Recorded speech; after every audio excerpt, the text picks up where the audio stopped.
자, 이제 247페이지 저당권제도 좀 볼까요? 247페이지 저당권. 제가 좀 읽어보겠습니다. 356조. 저당권자는 채무자 또는 제3자가 점유를 이전하지 아니하고 채무의 담보로 제공한 부동산에 대하여 다른 채권자보다 자기 채권의 우선 면제를 받을 권리가 있다. 그 한 문장에서 제일 중요한 단어는 뭘까요? 하나 딱 보니 이게 중요한 것 같다 생각되는 거 있으면 말해보세요. 뭘까요? 우선 면제? 그게 뭐 중요하지 않은 건 아닌데 그 더 시험용으로 걔보다 더 중요한 단어가 하나 있어요. 그 단어가 뭘까요? 아니하고. 그 아니하고를 고른 사람은 지금까지 없었어요. 처음이야. 아니하고는 처음이야. 진짜. 강의 20년 만에 아니하고는 처음이에요. 중요한 단어는 뭐냐면 제3자라는 단어가 중요해요. 제3자. 자, 그 제3자를 동그라미 하고 거기다 사람 이름 하나 씁시다. 걔가 누구냐면 그 사람이 물상보증인이에요. 물상보증인.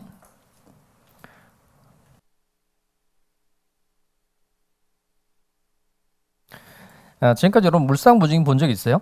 지금까지 살면서 물상보증인? 보증인은 본 적 많죠. 보증도 서보기도 했고 보증인 본 적은 많은데 물상보증인 본 적은 아마 거의 없을 거예요. 민법이 우리가 일상생활에서 일어난 일이긴 한데 우리가 살면서 법률과 관계돼서 뭐 접하거나 이런 것들이 사실 많지가 않죠. 그렇지 않아요? 다 지금 여러분 일상생활에서 겪어본 것들을 공부하는 게 아닌 거죠. 한 번도 해본 적이 없고 뭐 그런 것들을 가지고 공부하는 건데 그러니까 좀 잘 와닿지 않고 그런 것도 있을 수 있는데 여기 나와 있는 건 뭐 다 내가 다 접해봤다 그러면 이런 사람 어떤 사람일까요? 한 정가 10번 되는 거예요.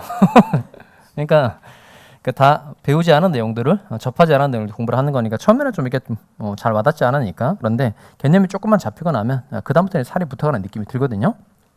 그러니까 저당권 제도는 그래도 이제 우리 생활에 많이 존재하는 제도인 거예요. 그러니까 아파트 담보로 이제 은행으로부터 대출 받고 은행 앞으로 저당권 설정해주고 그게 대표적인 저당권 제도인 겁니다. 자, 먼저 잘 따라올까요? 갑자랑 건물 소유자고 그다음 을에게 돈 1,000만 원을 빌린 겁니다. 화살표 보시면 이렇게 돼 있으니까 누가 누구한테 얼마를 빌린 거죠? 갑이 을에게 1,000만 원의 돈을 빌렸다는 겁니다. 그러면 돈을 빌려주는 것도 계약인데 이런 건 무슨 계약이라고 할까요? 돈 빌려주는 거 이거 금전 소비대차 계약이라고 그래요.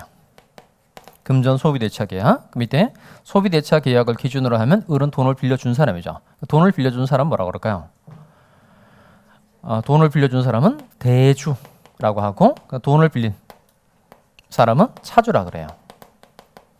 그러면 갑이라는 사람이 자신의 건물을 2년 동안 매달 차임 100만 원씩 받고 을에게 건물을 빌려주기로 약속했어요. 이런 건 임대차 계약이라고 그러죠. 그럼 건물 빌려준 사람 뭐라고 그러죠? 임대인. 건물 빌려 쓰는 사람은 임차 이렇게 말한다는 겁니다. 그럼 여기도 마찬가지로 소비대차 계약을 기준으로 하면 돈을 준 사람은 대주, 돈을 빌린 사람은 차주. 여기는 왜 대주라 그럴까요?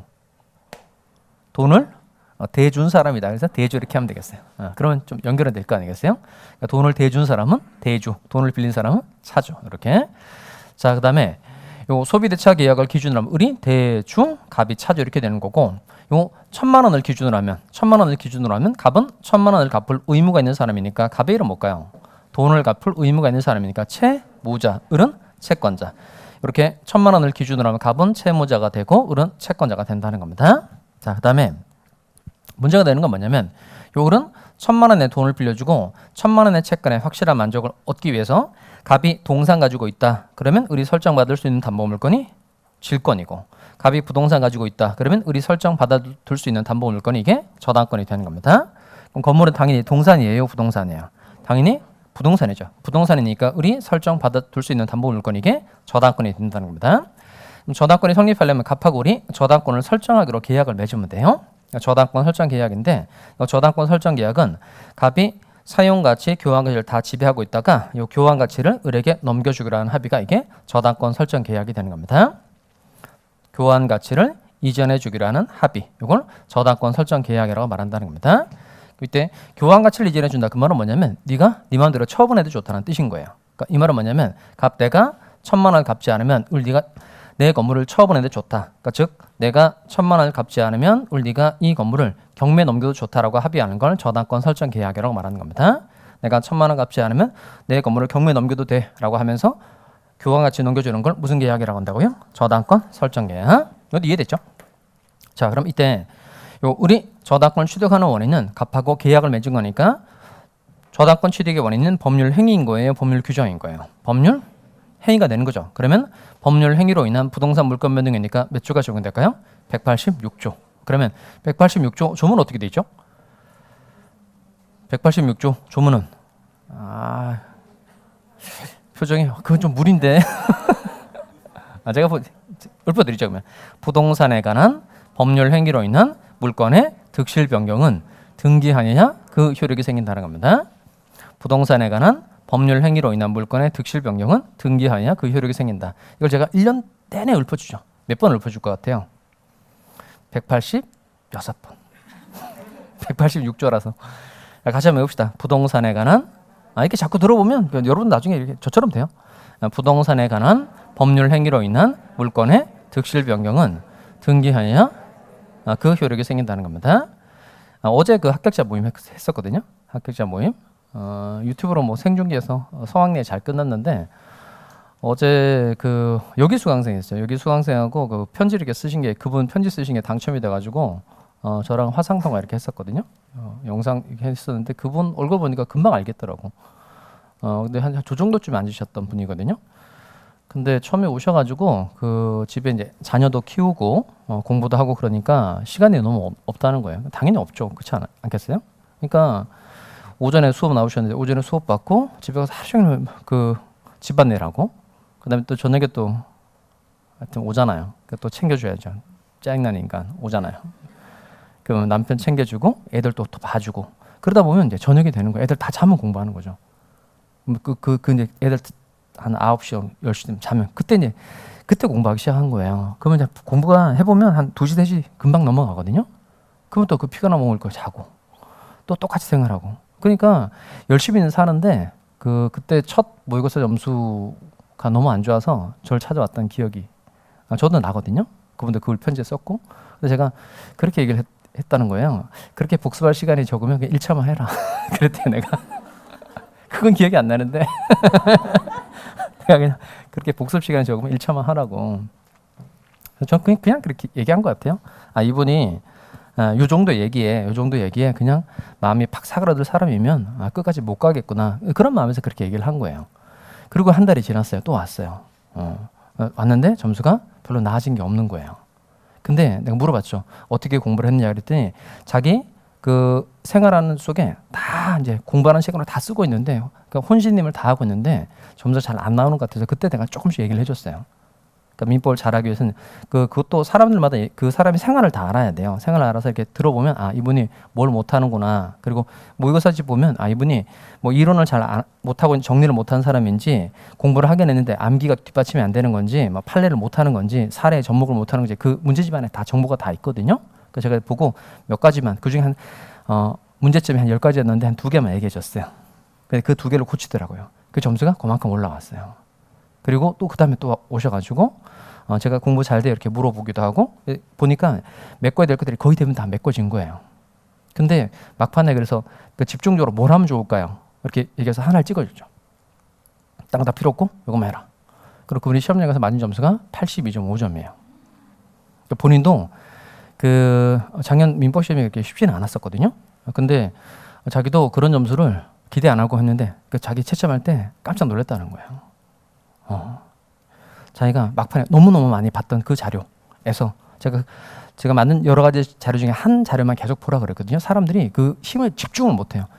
그러니까 여러 자료가 있는데 이것도 보고 싶고 이것도 보고 싶고 이렇게 마음이 드는데 조금씩 보고 가니까 점수가 안 나오는 거예요. 그냥 다른 걸 포기하고 한 놈만 집중하면 그 한 놈의 자료가 좋으면 대부분 다 거기서 시험 문제 다 나오게 돼 있거든요. 그러니까 그렇게 많이 반복하고 시험에 가서 좋은 점수를 맞은 거예요. 그러니까 얼마나 좋겠어요. 그리고 동시 합격이니까. 근데 그분이 한 얘기 중에 제가 지금 기억이 난 얘기는 뭐냐면 기초 기본 때 많이 열심히 해야 된다는 거예요. 그분을 잘 들여다보고 그 전에 합격했던 여러 수기도 보면 기초 기본 때 공부를 많이 했다는 얘기가 참 많아요. 그러니까 지금 우리와 같은 요 과정에 지금 여러분 복습 잘하고 계시죠? 요게 지금 2달은 별거 아닌 것 같아도 이게 4달, 6달 정도 습관이 잘 배이면 충분히 동차 합격이 가능하다는 거예요.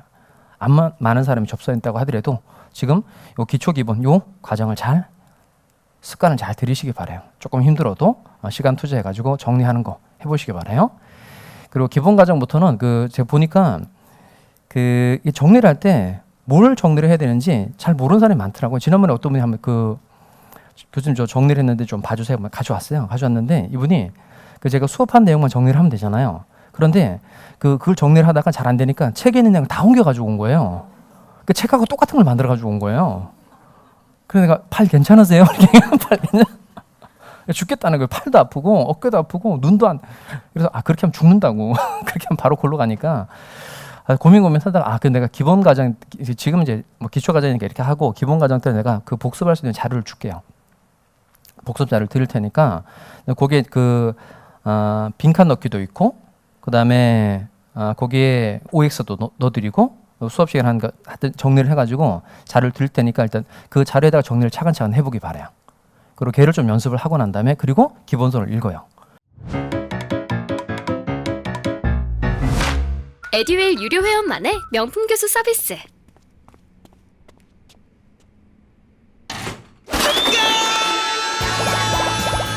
합격이 쉬워지는 명품 교수님 혜택.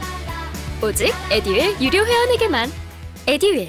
그렇게 하면 전체적으로 내용이 훨씬 더 머릿속에 많이 남을 거예요. 그걸 차곡차곡 모으면 괜찮은 또 서브노트가 되는 거니까 기본 과정부터 나눠드릴 테니까 그때 하시고 지금은 순서대로 잘 따라오시기 바라요. 어쨌든 복습할 때 책에 있는 걸 옮기시면 안 돼요.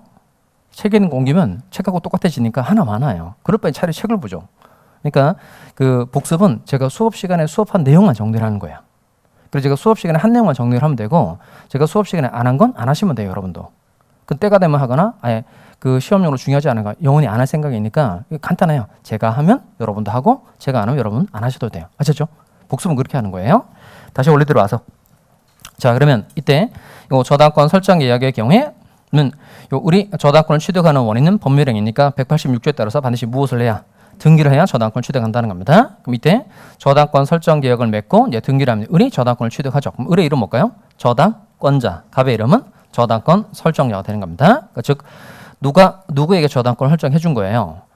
갑이 을에게. 그러니까 채무자가 자기 소유 부동산을 담보로 돈을 빌리고 채권자에게 저당권을 설정해 주는 거예요. 그다음 채권자는 돈을 빌려주고 채무자 소유 부동산에 대해서 저당권을 설정 받는 거예요. 저당권을 설정 받아서 저당권이라는 권리를 취득하게 되는 겁니다. 이해하시겠죠? 채무자는 저당권을 설정해 주는 사람이고 채권자는 저당권을 설정 받아서 저당권을 취득하는 사람이 되는 겁니다. 자, 그럼 여기도 마찬가지로 잘 따라오세요. 자, 첫 번째 저당권자는 목적물을 점유해요, 점유하지 않아요? 자, 그러면 요 갑이라는 사람이 자기 소유 아파트를 담보로 은행으로부터 대출을 받고 은행 앞으로 저당권 설정해 준 겁니다. 그럼 그 저당권 설정받은 은행이 그 아파트에 들어와 살아야 안 살아요? 안 살죠. 그러니까 저당권자는 목적물을 점유한다, 점유하지 않는다. 점유하지 않죠. 좀 전에 유치권자는 목적물을 점유한다, 점유하지 않는다. 점유하죠. 그런데 저당권자는 목적물을 점유하지 않는다는 겁니다. 그 다음에 갑이라는 사람이 1,000만 원을 갚지 않았어요. 그럼 을은 이 건물에 대해서 경매 청구할 수 있어요, 없어요? 있죠. 저당권자에게 당연히 경매권이 있다, 없다? 있다는 겁니다. 그럼 이 건물이 1억 원에 경락이 됐어요. 그러면 을은 다른 사람보다 자기 채권 1,000만 원을 우선해서 변제를 받을 수 있다, 없다? 있다는 겁니다. 그러니까 즉 저당권자에게는 뭐도 있고 경매권도 있고 우선 면제권도 있다는 겁니다. 그러면 경락이 이루어지면 그 1억 원 중에서 자기 채권 1,000만 원을 다른 사람보다 먼저 변제를 받을 수 있는 거니까 저당권이 있는 게 변제받기 좋은 거예요? 없는 게 변제받기 좋은 거예요? 있는 게 변제받기 좋은 거죠. 그럼 한 번 더 해봅시다. 그럼 저당권이 있으니까 채권의 변제를 받기 좋아진 거예요? 그러면 저당권이 채권을 담보하고 있는 거예요? 아니면 채권이 저당권을 담보하고 있는 거예요? 저당권이 채권을 담보하고 있다는 겁니다. 그럼 뒤집어 말하면 채권은 저당권에 의해 담보가 되고 있는 거죠. 그럼 이 1,000만 원의 채권이 저당권에 의해서 담보가 되고 있다. 그래서 이게 무슨 채권이 되는 거죠? 피담보 채권. 그럼 좀 전에 제가 피담보 채권은 뭐라고 말하면 된다 그랬죠? 피담보 채권 써드렸던 거. 채권의 확실한 만족을 얻을 수 있는 수단이 있는 채권입니다. 이렇게 말하시면 된다는 겁니다.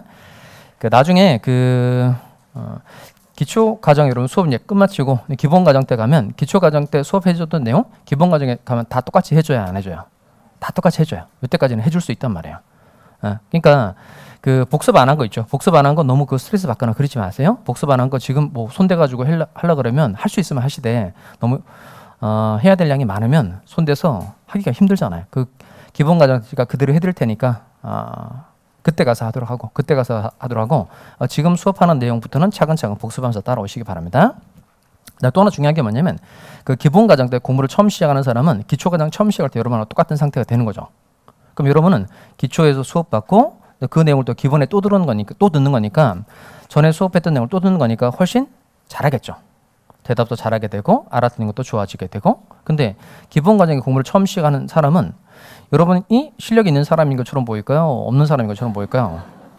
실력 있는 사람인 것처럼 보이죠. 그다음에 또 언제 심하게 차이가 나냐면 심화 과정 가면 여러분 기초 기본하고 심화까지 가면 내용을 많이 아는 상태에서 수업을 받는 거니까 엄청 자신감이 넘친단 말이에요.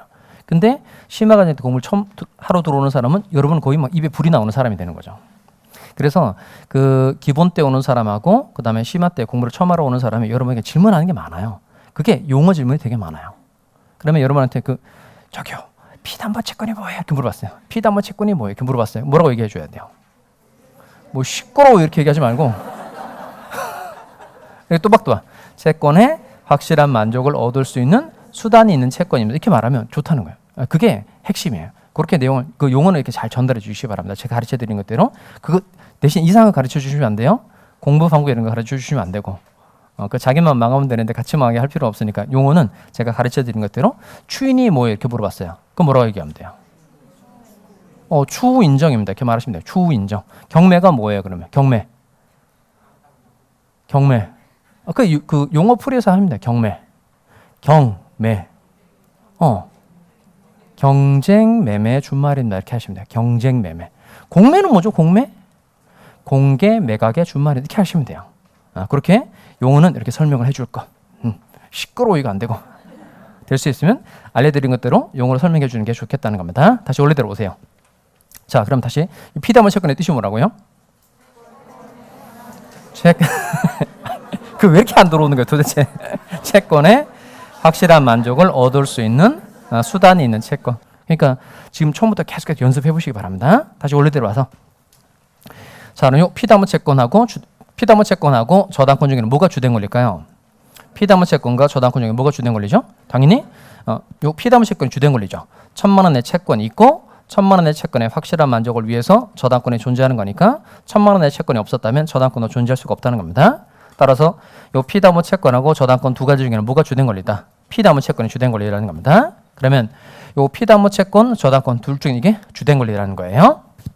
자, 그러면 현실 세계에서 이런 경우가 제일 많아요. 채무자가 자기 소유 부동산을 담보로 돈을 빌리고 채권자 앞으로 저당권을 설정해 주는 경우 거의 대부분이라는 겁니다.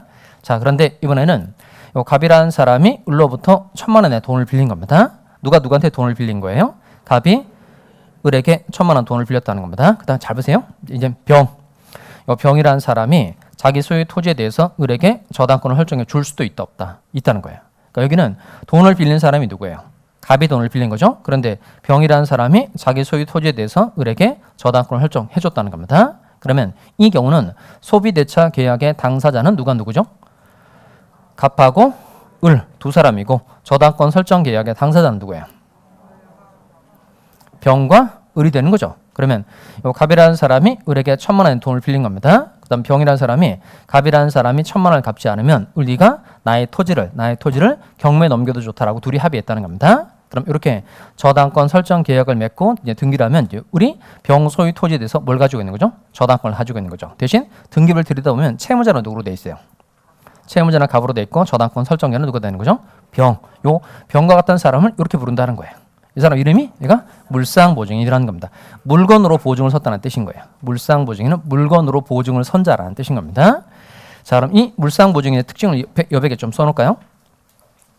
자, 물상보증 옆에 용어 정리 파트에 빈 공간 많죠. 자, 첫 번째 물상보증인은 이는 채무가 있다 없다. 채무 없어요. 물상보증인은 채무가 없어요. 그 다음 두 번째 물상보증인은 책임이 있다 없다. 있다는 거예요. 이렇게 잘 정리가 돼 있어야 됩니다. 물상보증인은 뭐는 없고 채무는 없고 책임만 있다는 겁니다. 다시 뭐는 없고 채무는 없고 책임만 있다는 거예요. 그럼 칠판을 보시면 요 병이라는 사람은 을로부터 1,000만 원의 돈을 빌린 적이 있어요, 없어요? 그러니까 병은 돈을 빌린 적이 있다, 없다? 없죠. 그러니까 채무가 없다는 겁니다. 자, 그런데 요 갑이라는 사람이 1,000만 원을 갚지 않으면 을은 병 소유 토지에 대해서 곧바로 경매 청구할 수 있죠. 경매 청구를 해서 이게 1억 원의 경락이 된 겁니다. 그러면 요 을은 다른 사람보다 1,000만 원을 먼저 변제 받을 수 있죠. 그러니까 변제를 받고 나간 겁니다. 그러면 누가 소유권을 잃어버린 거죠? 누가 토지에 대한 소유권을 잃어버린 거예요? 병이 토지에 대한 소유권을 잃어버린 거죠. 이게 바로 병이라는 사람이 자기 토지로 1,000만 원에 대해서 책임을 졌다 이렇게 말하는 겁니다. 그래서 물상보증인은 뭐는 없지만 채무는 없지만 책임을 진다는 겁니다. 자, 그럼 이제 이해는 여쭤볼 테니까 봐봐요. 자, 그러면 요 갑이 을로부터 1,000만 원의 돈을 빌리고 병이라는 사람이 을에게 저당권을 설정해 준 겁니다. 그런데 갑이 1,000만 원을 갚지 않은 거예요. 그럼 이때 저당권자가 그러면 네가 물상보증인 네가 1,000만 원을 갚아라. 을이 병이라는 사람에게 피담보 채무를 이행하라라고 청구할 수 있어요, 없어요? 자, 을이 병한테 네가 1,000만 원 갚아 이렇게 청구할 수 있다, 없다? 할 수 없다는 거예요. 자, 그러면 기본이 된 게 뭐냐면 항상 채무 있는 자에게만 이행을 청구할 수 있다는 겁니다. 뭐 있는 자에게만? 채무 있는 자에게만 이행을 청구할 수 있다는 거예요. 그냥 보증해. 갑이 1,000만 원 은행으로부터 1,000만 원 돈을 빌렸고 이제 병이라는 사람이 보증을 서준 거예요. 그런데 이 채무자가 돈을 갚지 않은 겁니다. 그러면 은행에서 보증인 네가 1,000만 원 갚아 이렇게 이행을 청구할 수 있어요, 없어요? 있어요. 그러니까 보증인은 얘는 채무도 있고 책임도 있어요. 뭐도 있고 뭐도 있다. 채무도 있고 책임도 있다는 겁니다. 그런데 아까 처음에 물상보증인은 채무가 있다, 없다? 없다 그랬죠. 그러니까 요 저당권자가 물상보증인에게 피담보 채무를 변제하라고 청구하는 건 된다, 안 된다? 안 된다는 겁니다. 그러면 을이 병이라는 사람에게 피담보 채무를 변제하라 이렇게 청구할 수 없으면 을이 불리해요, 불리하지 않아요? 불리하지 않죠. 왜 불리하지 않을까요? 얘는 뭐는 없지만 채무는 없지만 책임을 지는 사람이죠. 그러니까 갑이라는 사람이 1,000만 원을 갚지 않으면 을이 병한테 돈을 갚으라고 말할 필요도 없어요. 그냥 곧바로 그렇죠. 병 소유 토지에 대해서 경매 청구를 하면 되죠. 그리고 경락이 이루어지면 그 경락대금에서 1,000만 원을 변제를 받아가지고 갚으려면 되는 거니까 을이 병한테 1,000만 원을 갚아라라고 이행을 청구할 수 없도록 해도 을이 불리하다, 불리하지 않다, 불리하지 않다는 겁니다. 까먹으면 안 됩니다. 다시 물상보증인은 뭐는 없고 채무는 없고 책임만 있다는 겁니다. 자, 이게 저당권의 뜻인데요. 이거 칠판 볼까요? 저당권의 뜻은 뭐라고 하면 될까요?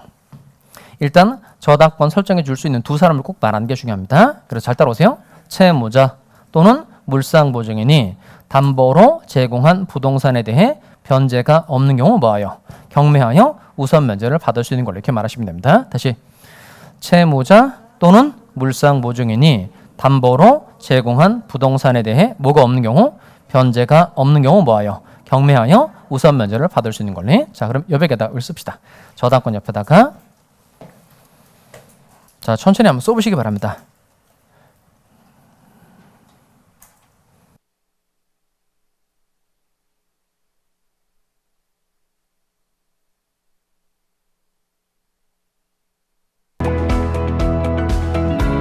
아무리 유명하시더라도 저랑 공부 스타일이 안 맞으면 그냥 안 맞더라고요. 애들 유료회원이면 교수님들을 고를 수 있으니까 과목별로 나만의 드림팀을 만든 느낌? 저랑 꼭 맞는 교수님을 선택할 수 있었던 게 합격 비법이었던 것 같아요. 채무자 또는 물상보증인이 담보로 제공한 부동산에 대해 변제가 없는 경우 경매하여 우선 면제를 받을 수 있는 권리.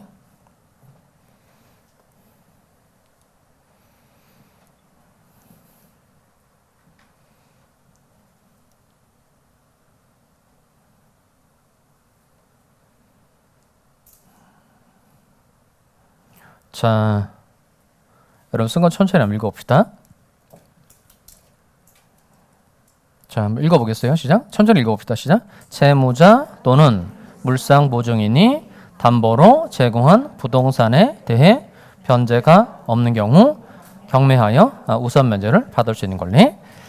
자, 일단 쉬운 거 하나 처리하고 갑시다. 그럼 7번 오시고 이제 설명 들었으니까 문제 하나 맞추고 갑시다.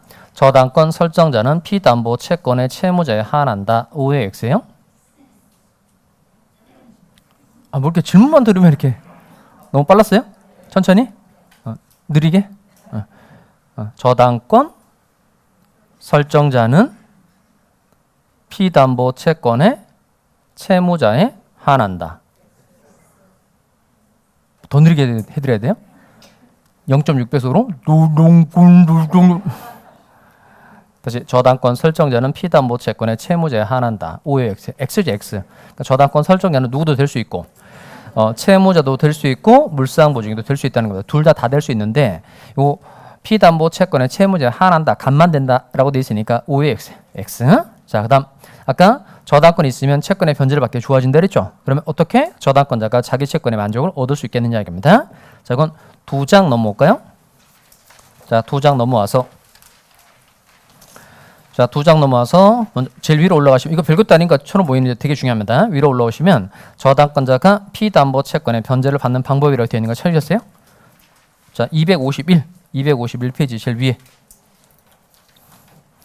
자, 기억해 보면 저당권을 실행하는 방법이라고 되어 있는데 땡땡 하시고요. 저당권 실행하는 건 이렇게 표현합니다. 이게 담보권 실행 경매라는 거예요.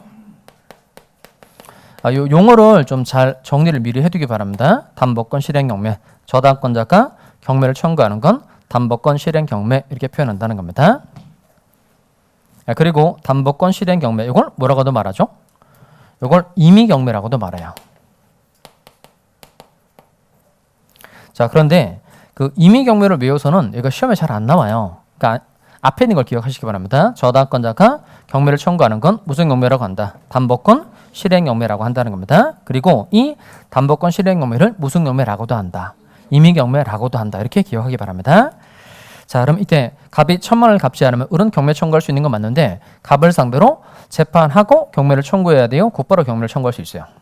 곧바로 경매 청구할 수 있다는 겁니다. 이때는 요 강제 집행을 할 수 있는 정당한 법적 근거를 집행권원이라 그래요. 무슨 거는? 집행권원. 그러면 이때 저당권자는 곧바로 경매를 청구할 수 있는 거니까 집행권원 이런 게 필요하다는 거예요? 필요 없다는 거예요? 필요 없다는 겁니다.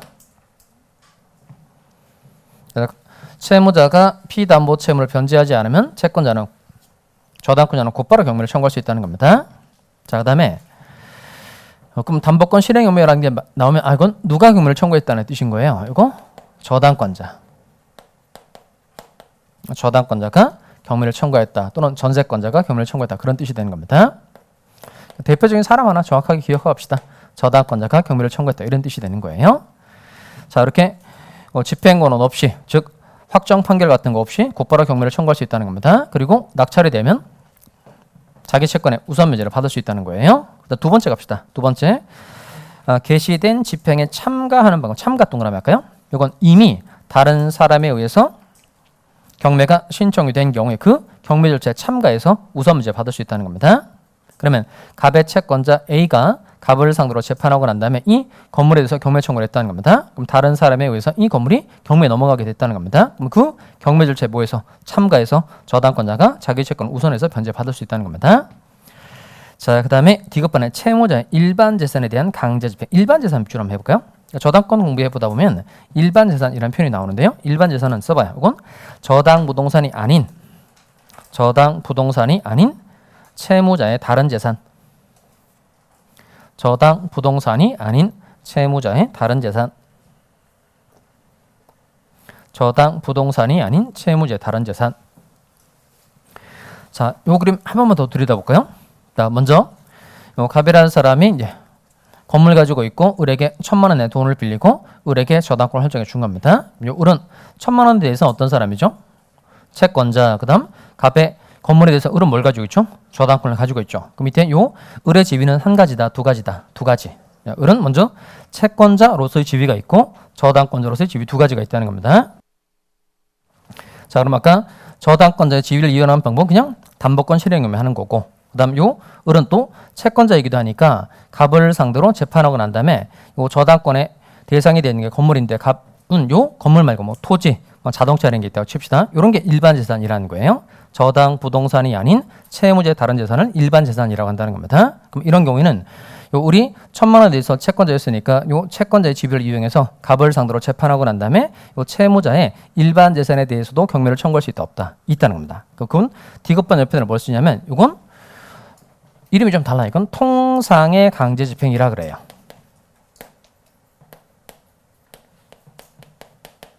통상의 강제 집행. 이건 강제 경매라고도 말합니다. 대신 이 통상의 강제 집행이라는 표현이 나면 이건 누가 경매를 신청했다는 뜻인 거예요. 이건 일반 채권자. 그러니까 돈을 빌려주고 아무런 담보 물건을 설정받지 않은 사람을 일반 채권자라고 말하는 겁니다. 자, 그럼 이때 일반 채권자가 경매를 청구할 때에는 재판해야 돼요? 할 필요 없어요. 재판하고 경매를 청구해야 된다. 곧바로 할 수 있다. 재판해야 돼요. 이때는 강제 집행을 할 수 있는 근거를 미리 확보를 먼저 해놓고 경매를 청구해 줘야 된다는 겁니다. 그래서 통상의 강제 집행의 경우에는 이때는 집행 권한이 필요하다, 필요 없다, 필요하다는 겁니다.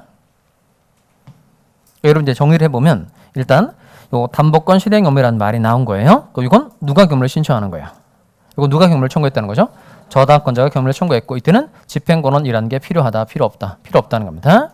그다음에 통상의 강제 집행이란 말이 나오면 이건 누가 경매를 신청했다는 뜻인 거죠?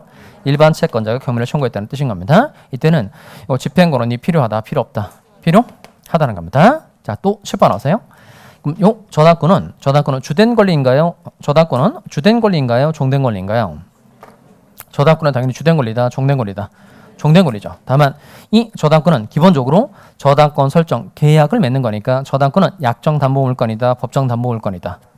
약정 담보 물건이 되는 겁니다. 그럼 앞쪽으로 다시 가서 자, 그 저당권 옆에다가 두 개를 써놓기 바랍니다. 종된 권리 플러스 247페이지 아까 의 썼던 거 있죠?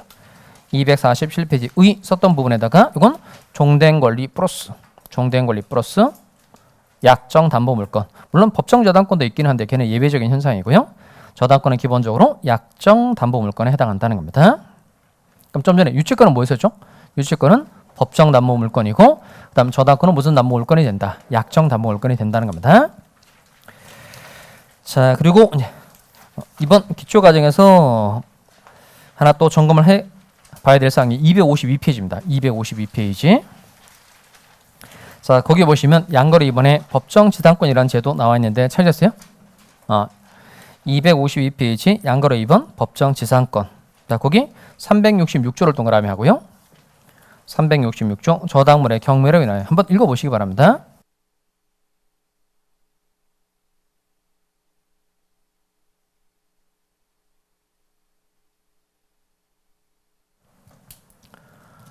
자, 이건 뭐 외우거나 할 건 아닌데요. 그 동영상을 공부하실 때 여러분 그 꼭 필요한 조문은 제가 칠판에 띄워드리거든요. 그 다음에 그냥 뭐 읽어보세요 이렇게 얘기하는 건 뭐 조문을 굳이 뭐 외우거나 이렇게 해야 될 조문은 아니기 때문에 안 띄워드리는 거니까 그 동영상에 그 뭐 조문 안 나와도 뭐 불안하거나 뭐 그러실 필요 없습니다. 그냥 좀만 기다리면 내용이 나오니까. 자, 이게 이제 법정 지당권이라는 제도인데 얘가 이제 뭐가 연관이 있냐면 지난번 우리가 배웠던 것 중에 뭐가 있냐면 요 그림 한번 볼까요? 갑 사람 이제 토지 소유자고 그다음 을이라는 사람이 갑의 토지 위에다가 이렇게 무단으로 건물을 지은 겁니다. 그러면 남의 땅에 무단으로 건물 지어도 을이 건물에 관해서 소유권을 취득할 수 있어요, 없어요? 있죠. 대신 요 갑이라는 사람은 을에게 건물에서 퇴거하라 이렇게 청구하는 거 돼야 안 돼요. 퇴거 청구 이거 안 되죠. 왜냐하면 소유권은 을에게 있으니까 갑은 을에게 퇴거 청구는 할 수 있다 없다 없고 대신 무슨 청구를 할 수 있죠? 철거 청구. 자, 철거 청구와 같은 갑의 권리 이름 뭐라 그러죠? 이게 물권적 청구권. 그러면 물권적 청구권의 뜻이 뭐죠? 물건에 대한 뭐가 있을 때 침해 또는 침해 염려가 있을 때 세 가지 할 수 있는 권리인데 세 가지가 반환, 방해 제거, 방해 예방. 이때 물권적 청구권은 누가 행사하는 거죠? 물권적 청구권의 주체 침해된 하여튼 침해된 물건의 정당한 소지자고 상대방은 현재 방해 상태를 지배하는 자다. 하여튼 될 때까지 해보겠어요?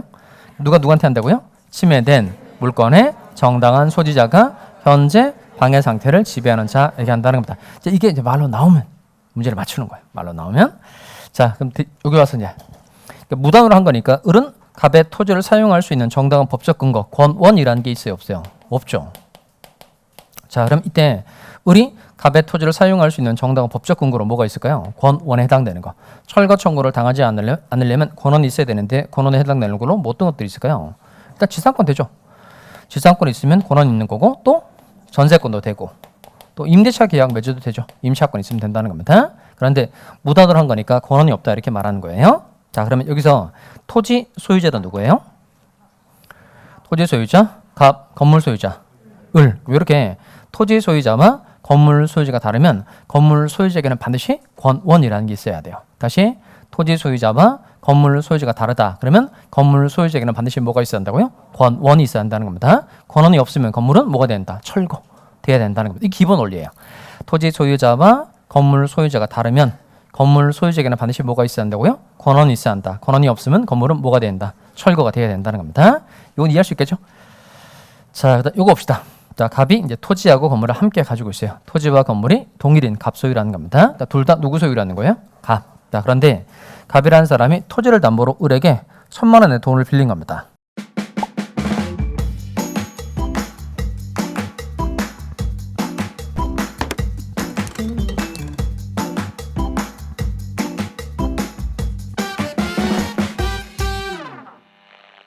다시 갑이 무엇을 담보로 토지를 담보로 을에게 얼마를 빌리고 1,000만 원을 빌리고 토지에 대해서 을에게 저당권을 설정해 준 겁니다. 여기까지 이해되죠? 자, 갑이 토지하고 건물을 함께 가지고 있다가 토지를 담보로 을에게 돈을 빌리고 토지에 대해서 저당권 설정해 줬다는 겁니다. 자, 그런데 돈을 갚으면 되는데 갑이 1,000만 원 돈을 갚지 않은 거야. 그럼 요 을은 토지에 대해서 경매 청구할 수 있죠. 자, 그러면 이때 요 토지에 대해서 경매를 청구했다는 겁니다. 그럼 이게 그럼 저당권자가 저당 부동산에 대해서 경매를 청구했다는 겁니다. 이걸 무슨 경매라고 말한다는 거예요? 아니, 이걸 말해서는 시험에 안 나온다니까 자꾸. 이거 시험에 안 나온다고. 시험에 안 나오니까 이렇게 말해야 된다고요. 무슨 경매? 담보권 실행 경매. 담보권 실행 경매. 무슨 경매? 담보권 실행 경매. 그러니까 담실경이 아니고 이건 이제 길게 쓰기 모여서 줄여놓은 거고. 그러면 저당권자가 경매를 청구하는 거 이렇게 말한다고요. 무슨 경매라고 한다고요? 담보권 실행 경매. 그리고 다시 담보권 실행 경매를 무슨 경매라고도 한다. 임의경매라고도 한다. 이렇게 아시죠? 저당권자가 경매를 청구하는 건 뭐라고 한다? 담보권 실행 경매라고 하고 담보권 실행 경매는 아시죠? 자, 요 시험에 나오는 표현으로 기억하자 이거예요.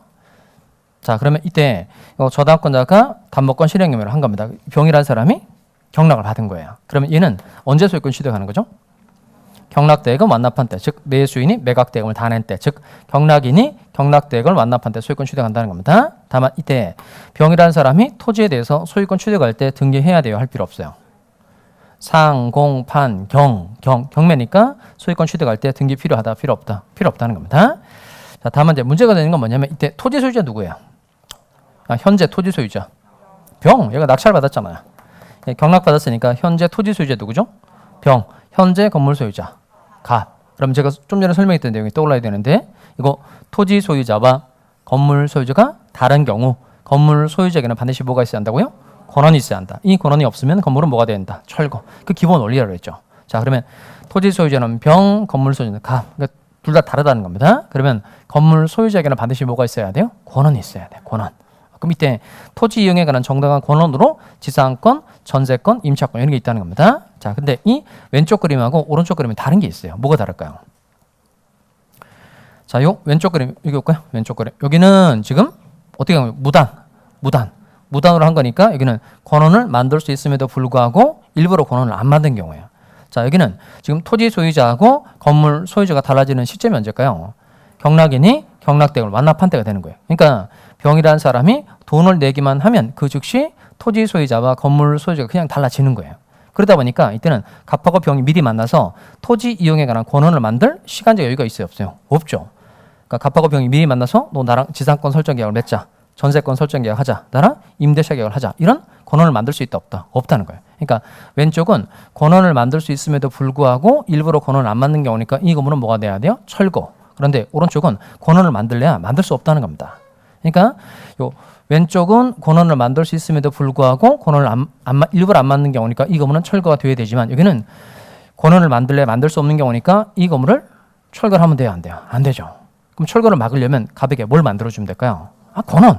뭘 만들어주면 돼요? 권한을 만들어주면 돼요. 그러면 만들어줄 수 있는 권한은 세 가지 정도가 되는 겁니다. 만약에 지상권을 갑에게 만들어줬다면 이름이 뭐가 될까요? 법정 지상권이 되는 거고, 전세권을 만들어줬다면 이름이 법정 전세권이 되는 거고, 임차권을 만들어줬다면 법정 임차권이 된다는 겁니다. 이 세 가지 가능한 권한 중에서 가장 이 경우와 유사한 게 이게 지상권이라는 거예요. 그럼 지난번에 지상권의 뜻이 뭐였었죠? 지상물을 소유하기 위하여 타인의 토지를 직접 사용하는 권리가 지상권이라고 그랬죠.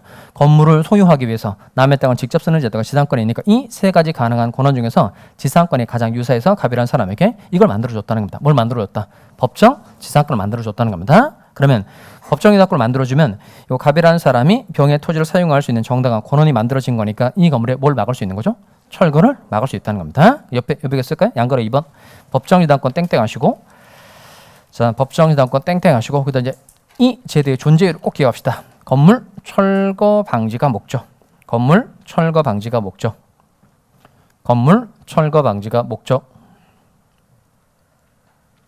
그러니까 법정 지상권의 존재 이유가 뭐예요? 그러면 건물 철거 방지가 목적입니다. 이렇게 하시면 되겠어요. 자, 그다음 또 칠판 올까요? 자, 그러면 또 하나 기억해야 될 건 뭐냐면 이게 법정 지상권은 총 4가지가 있어요. 일단 전세권 305조 1항이 하나 있고, 그다음 저당권 366조에 하나 있고, 그다음 임목법에도 있고, 가등기 담보법에도 있고요. 이거 비슷한 제도로 나중에 관습법상의 법정 지상권을 배우게 됩니다. 그다음 얘네들은 다 원리는 똑같아요. 기본 원리는 뭐냐면 토지와 건물이 누구 소유다가 동일인 소유이다가 토지 소유자와 건물 소유자가 달라졌을 때 나오는 제도입니다. 다시 토지와 건물이 누구 소유다가 동일인 소유이다가 토지 소유자와 건물 소유자가 달라졌을 때 나오는 제도가 이게 법정이당권이라는 겁니다. 그러면 이 법정이당권이 건물 소유자에게 인정되고 안 되고는 중요해요, 안 중요해요? 중요하죠. 만약에 이 건물 소유자에게 법정이당권이 인정이 되면 건물에 뭘 막을 수 있죠? 철거를 막을 수 있는 거죠. 그 다음에 이 건물 소유자에게 법정이당권이 인정되지 않으면 이 건물은 뭐가 돼야 돼요? 철거가 되어야 되는 거니까 갑에게 더 중요하고 병에게 다 중요하다는 겁니다. 자, 그래서 이 법정이당권은 건물의 철거를 막을 수 있나 없나, 그다음 요 경락받은 사람 이 갑을 밀어낼 수 있나 없나, 대단히 중요한 문제니까 법정이당권의 성립 요건은 꼭 잘 정리하고 꼭 외우고 넘어가야 됩니다. 자, 첫 번째 요건 읽어볼까요? 요거 보세요. 자, 첫 번째 요건이 저당권 설정 당시에 토지 외 건물이 있을 것 없을 것 있을 것. 다시 여기 볼까요? 요 저당권 설정 당시에 토지 위에 건물이 많이 있어야 한다, 없어야 된다, 있어야 돼요. 자, 두 번째 요건 이겁니다. 저당권 설정 당시에 토지와 건물이 동일인 소유일 것. 다시 저당권 설정 당시 언제라고요? 저당권 설정 당시. 요 저당권 설정 당시에 토지와 건물이 누구 소유? 동일인 소유한다는 겁니다. 세 번째가 토지 또는 건물에 저당권이 설정되었을 것. 토지 또는 건물에 저당권이 설정되었을 것. 그리고 네 번째, 그냥 경매로 외우지 마시고 담보권 실행 경매. 담보권 실행 경매로 토지 소유자와 건물 소유자가 달라질 것. 자, 밑에 성립 요건 나오죠. 자, 기억 읽어봅시다. 첫 번째가 뭐죠? 저당권 설정 당시에 건물이 반드시 있어야 한다는 겁니다. 그러면 저당권 설정 당시에 건물이 전혀 없다가 나중에 건물이 지어지고 경매로 토지 소유자, 건물 소유자 달라진 겁니다. 이때는 법정이당권이 된다, 안 된다? 안 된다는 거예요. 자, 첫 번째 요건이 뭐라고요? 저당권 설정 당시에 토지와 건물이 동일인 소유. 저당권 설정 당시에 토지에 반드시 건물이 있어야 한다는 겁니다. 두 번째 갑시다. 두 번째 요건이 뭐죠? 저당권 설정 당시에 토지와 건물이 누구 소유? 동일인. 그럼 그 동일인 소유가 포인트가 아니고 언제 동일인 소유인지를 잘 기억하셔야 됩니다. 언제 동일인 소유 이해되는 거죠? 저당권 실행 당시에 동일인 소유한다. 그러면 틀립니다. 언제 동일인 소유라고요? 설정 당시. 저당권 설정 당시에 동일인 소유면 되는 겁니다. 세 번째, 토지 또는 건물에 저당권이 설정되었을 것 또는 동그라미 하고. 그럼 이게 총 저당권이 성립하는 경우의 수가 몇 가지일까요? 세 가지. 그 또는이 경우에 따라서는 그 뭐 둘 중 하나의 뜻을 가지는 경우가 대부분이지만 문맥에 따라서는 and의 뜻을 포함하는 경우도 생기죠. 이게 대표적인 경우인데 토지 또는 건물에 저당권이 설정되었을 것 그랬으니까 첫 번째는 토지만에 관해서 저당권이 설정이 되는 경우가 있죠. 두 번째, 건물에 대해서만 저당권이 설정되는 경우가 있고, 세 번째, 토지 건물 모두에 대해서 저당권이 설정되는 경우 다 존재할 수 있다는 겁니다. 그래서 저당권이 성립하는 총 경우의 수가 몇 가지다? 세 가지. 그리고 네 번째, 무슨 경매죠? 그 경매는 반드시 꼭 잘 정리해서 외워둬야 된다. 무슨 경매? 담보권 실행 경매. 그러니까 담보권 실행 경매로 토지 소유자와 건물 소유가 달라졌다. 그 다음에 통상의 강제 집행으로 인해서 토지 소유자, 건물 소유가 달라지면 그때는 다른 이름이 됩니다. 그때는 관습법상의 법정이당권이 아니라 다른 게 성립하게 되니까 반드시 그 경매를 확실하게 외워둬야 됩니다. 366조의 법정지당권이 성립하려면 이 경매가 반드시 무슨 경매에 의해 한다고요? 담보권 실행 경매로 달라져야 한다는 겁니다. 자, 그럼 7번 다시 와서 그럼 이 네 가지 요건에 해당이 되면 건물 소유자에게는 반드시 법정이당권이 인정이 되고 이때는 건물의 철거를 막을 수 있다는 겁니다. 그래서 요 366조 법정지당권에 관한 규정은 강행 규정인가요? 임의 규정인가요? 얘는 무슨 규정이다? 강행 규정. 이렇게 법이 정한 4가지 요건에 해당이 되면 건물 소유자가 당연히 이 법정의 낙권 인정이 된다는 겁니다. 따라서 요 저당권 설정 계약을 맺으면서 경락이 되었을 때 요 건물 소유자 너는 법정의 낙권 없다 이런 특약을 맺어도 이런 특약은 아무런 효력이 없는 겁니다. 꼭 잘 외워두기 바랍니다. 법정의 낙권에 관한 규정은 강행 규정이다, 임의 규정이다. 강행 규정. 자, 그럼 이 4가지 요건에 해당이 되면 요 갑이라는 사람에게 법정의 낙권 인정이 되죠. 다만 이때 갑이 법정의 낙권 취득할 때 등기해야 돼요, 할 필요 없어요. 그럼 여기 이때 갑이라는 사람이 법정의 낙권을 취득하는 원인은 법률 행위예요, 법률 규정이에요. 당연히 법률 규정이죠. 그러면 얘는 법률 규정에 의한 부동산 물권 변동이니까 몇 조가 적용될까요? 지난번에 배웠던 187조. 그럼 조문은 어떻게 되죠? 상, 공, 판, 경, 기타. 그럼 이때 법정 지당권의 취득은 상, 공, 판, 경, 기타 중에 어디에 해당할까요? 얘는 기타 법률. 경은 얘가 경이고, 요 병이라는 사람이 토지를 경락받은 건 얘가 경인 거고 경매인 거고, 요 갑이라는 사람이 법정 지당권을 취득하는 건 기타 법률 규정에 해당되는 경우라는 겁니다. 따라서 어쨌든 법률 규정에 해당되는 경우니까 이때는 요 법정 지당권 취득할 때 등기 필요하다, 필요 없다, 필요 없죠. 그러니까 취득 시에는 등기 필요하다, 필요 없다, 필요 없다는 겁니다. 그 다음에 요 갑이라는 사람이 법정 지상권을 등기 없이 취득하는 건 맞는데 언제 취득하게 될까요? 취득하는 시점. 그 갑이 뭐 시점이 될 만한 걸 한번 생각해 볼까요? 여기죠, 요거. 경락인이 경락대금을 완납한 때. 그러니까 즉 병이 토지에 대한 경락대금을 완납하면 얘는 토지에 대해서 등기 없이 소유권 취득하는 거고, 이와 동시에 갑도 법정 지당권을 뭐 없이 등기 없이 취득하게 된다는 겁니다. 자, 여기까지 해두고요. 좀 쉬었다가 이제 뒤에 문제 풀어보도록 하겠습니다.